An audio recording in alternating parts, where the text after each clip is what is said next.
بسم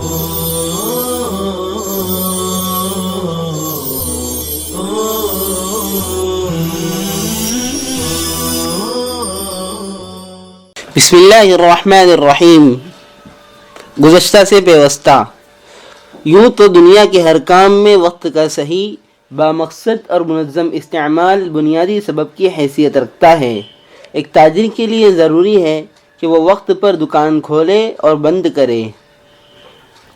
دکان کھولنے اور بند کرنے میں وقت کی عدم پابندی کی صورت میں اس کی دکان نہیں چل سکے گی، کیونکہ گاہک یہ سوچ کر کہ پتہ نہیں اس کی دکان کھلی ہو یا بند، دوسری دکانوں کا رخ کر لیں گے جو وقت پر کھلتی اور بند ہوتی ہوگی۔ اسی طرح اگر کوئی ڈاکٹر کلینک پر آمد و رفت کے وقت کی پابندی نہ کرے اور کبھی کسی وقت آ جائے اور جب چاہے چلا جائے تو کوئی مریض اس کے کلینک پر آنا گوارا نہیں کرے گا۔ آپ دیکھتے ہیں کہ دنیا کے تمام کاموں کا یہی حال ہے۔ اسکول، مدرسے، کالج اور یونیورسٹیاں وقت کی پابندی کے ساتھ اپنا روزانہ کا سفر شروع اور ختم کرتی ہیں۔ ریل گاڑیاں گھنٹے اور منٹ کی پابندی کے ساتھ اسٹیشنوں پر رکتی اور روانہ ہوتی ہیں۔ ہوائی جہازوں کے حوالے سے سیکنڈوں کے حساب سے ہوائی اڈوں پر اترنے اور اڑنے کے اوقات منضبط ہوتے ہیں۔ ہم کسی وجہ سے ذرا سا مؤخر ہو جائیں تو ریل گاڑیاں، جہاز اور بسیں چھوٹ جاتی ہیں اور ہمارے ضروری کام جو مقررہ منزلوں تک فلاں دن اور فلاں وقت پر ہمارے پہنچنے پر موقوف تھے بگڑ جاتے ہیں، اور بعض دفعہ تو ناقابل تلافی خسارے سے دوچار ہونا ہوتا ہے۔ اسی طرح ایک کسان کو وقت پر کھیت جوتنا، بیج ڈالنا، پانی ڈالنا وغیرہ ضروری ہوتا ہے، ورنہ وہ کھیت سے کچھ بھی حاصل نہیں کر سکتا۔ گیہوں کے موسم میں دھان نہیں لگا سکتا اور فصل خریف میں فصل ربی کے اناج نہیں اگا سکتا۔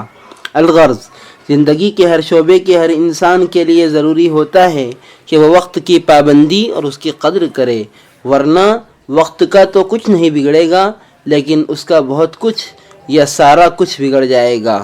لیکن عالم و متعلم کے نزدیک وقت ایک ایسی بے بہا شے ہے جس کی قیمت نہیں لگائی جا سکتی۔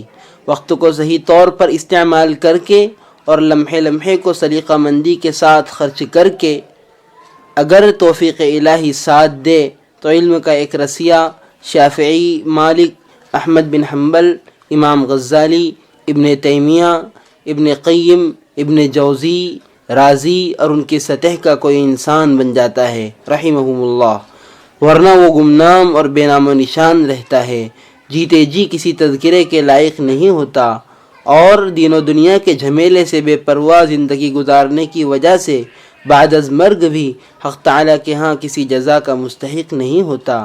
عطار و رومی اور رازی و غزالی کے شب و روز بھی انہی 24 گھنٹوں کے تھے، جن کے ہنرمندانہ استعمال سے وہ ایسے بن گئے کہ ان کے اسما دینی رفعت، علمی عظمت اور آہ سحرگائی کی سحر خیز تاثیر کا رمز بن گئے۔ اس لیے علمی مشغلے کی دنیا میں وقت کی اہمیت کے ادراک اور سیم و زر سے زیادہ اس کی حفاظت کی ضرورت ہے۔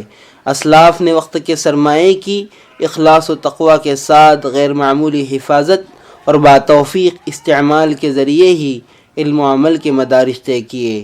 حاضر اور مستقبل میں علم و عمل کی دنیا کی کوئی لائق ذکر فتح، قابل اندراج کامیابی اور شاندار اکتساب سرمایہ وقت کی کما حقہ قدردانی اور سلیقہ مندانہ استعمال ہی پر موقوف ہوگا۔ علم و عمل کی دنیا کی کسی ناکامی کی اصل وجہ تقدیر الہی کے بعد انسانی تدبیر کی بے مائگی ہوتی ہے، جو وقت، موقع اور فرصت عمر کے ضیاع اور غفلت شعاری کا نتیجہ ہوتی ہے۔ خوش قسمتی سے ماضی میں ضیاع وقت کے اتنے خودکار عوامل نہیں تھے جتنے عصر حاضر میں پیدا ہو گئے ہیں۔ ویسے تو یہ علمی ترقی اور سائنسی ایجادات کی ریل پیل کا دور ہے، ان ایجادات کی وجہ سے بظاہر زندگی سنور گئی ہے، لیکن غور کیا جائے تو زندگی پہلے سے زیادہ بگڑ گئی ہے۔ سہولتوں کی وجہ سے انسان جتنا بنا ہے اس سے زیادہ بگڑا ہے۔ صحت، عمر، اقتصاب، وقت اور تعمیر حیات کے گوشے بظاہر ترقی کے مظاہر سے بے طرح فیضیاب ہوئے ہیں، لیکن ہر گوشہ حیات میں انسان کا سکون خاطر درہم برہم ہو گیا ہے۔ ایسا معلوم ہوتا ہے کہ موجودہ دنیا کے انسان کو تسکین ناآشنا، تشنگی یا استسقاء کا مرض لاحق ہو گیا ہے۔ وہ پانی پیتا جاتا ہے اور پانی کی طلب میں اضافہ ہوتا جاتا ہے۔ ماضی کا انسان موجودہ سہولتوں سے محروم تھا، لیکن وہ آج کے انسان سے زیادہ مطمئن اور مسرور تھا۔ آج کے انسان کو سب کچھ یا بہت کچھ حاصل ہے جو ماضی میں خواب و خیال کی حیثیت رکھتا تھا، لیکن اس کے سارے رویوں سے مترشح ہے کہ اسے کچھ بھی حاصل نہیں۔ زندگی کی بڑھتی ہوئی ضرورتوں، تفریح کے نئے نئے سامان، زیب و زینت اور پوشاک اور لباس کے عجیب و غریب اور وہم و گمان میں نہ آنے والے بے تحاشا انداز، زندگی جینے کے حیرت ناک اطوار، کھیل کود اور لہو و لعب کے نہ ختم ہونے والے سلسلوں، بننے اور بگڑنے کے نت نئے طریقوں، فلموں، اخبارات، کانفرنسوں، سیمیناروں، جلسوں، ناچ گانے کی محفلوں، رقص و سرور کی بزموں، انٹرنیٹ اور تیز ترین ذرائع ابلاغ و معلومات کے سیل بے پناہ اور بے حیائی و فحاشی کے روز روز تراشے جانے والے ڈھنگوں کی وجہ سے، جن سے شیطان بھی انسان پر رشک کر رہا ہے کہ شاگرد اپنے استاد سے کتنا آگے نکل گیا۔ انسان کی پراگندگی، انتشار، بے سمتی، بے فکری، بے ہنگمی اور لامقصدیت میں خطرناک طور پر اضافہ ہوا ہے۔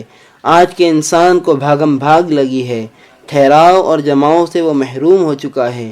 کسی چیز کے لیے اس کے پاس وقت نہیں، وہ بے قراری اور ہلچل کی نہ ختم ہونے والی کیفیت سے دوچار ہے۔